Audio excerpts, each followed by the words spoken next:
Gordon and the famous visitor. It was an important day in the yard.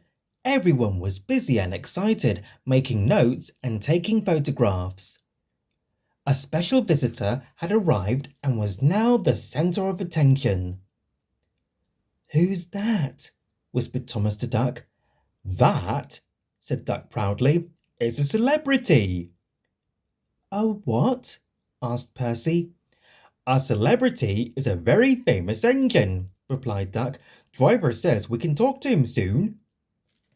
"Oh," said Thomas, "he's probably too famous to even notice us." Just then, Gordon arrived. "Pah!" said Gordon. "Who cares? Lots of fuss about nothing, if you ask me." And he steamed away. Later that night, the engines found that the visitor wasn't conceited at all. He enjoyed talking to the other engines till long after the stars came out. He left early next morning. "Good riddance," Gordon grumbled. "Chattering all night. Who is he, anyway?" "Duck told you," said Thomas. "He's famous." "As famous as me?" huffed Gordon. "Nonsense!"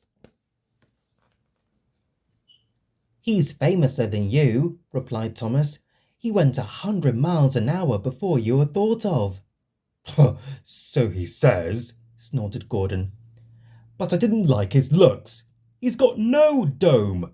Never trust domeless engines. They're not respectable. I never boast, but I'd say that 100 miles an hour would be easy for me." Duck took some trucks to Edward's station.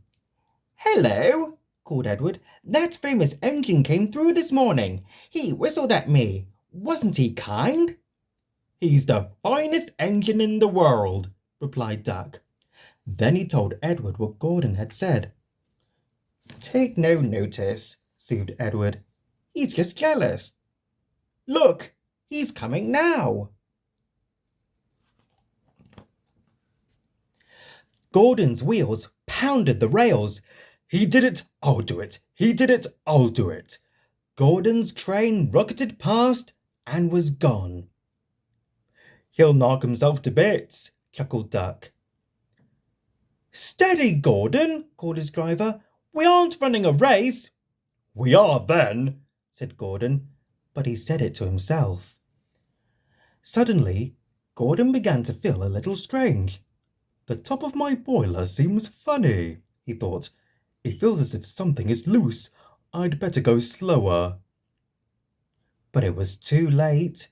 On the viaduct, they met the wind. It was a teasing wind which blew suddenly in hard puffs. Gordon thought it wanted to push him off the bridge. "No, you don't," he said firmly. But the wind had other ideas. It curled around his boiler, crept under his loose dome, and lifted it off and away into the valley below.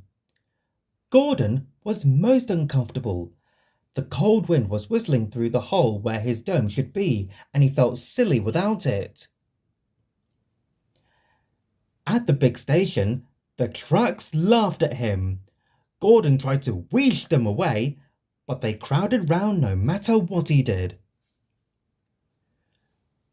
On the way back to the shed, Gordon wanted his driver to stop and fetch his dome. "We'll never find it now," said the driver. "You'll have to go to the works for a new one." Gordon was very cross. "I hope the shed is empty tonight," he huffed to himself.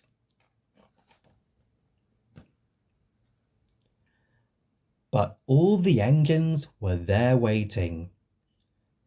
"Never trust domeless engines," said a voice from somewhere behind him. "They aren't respectable."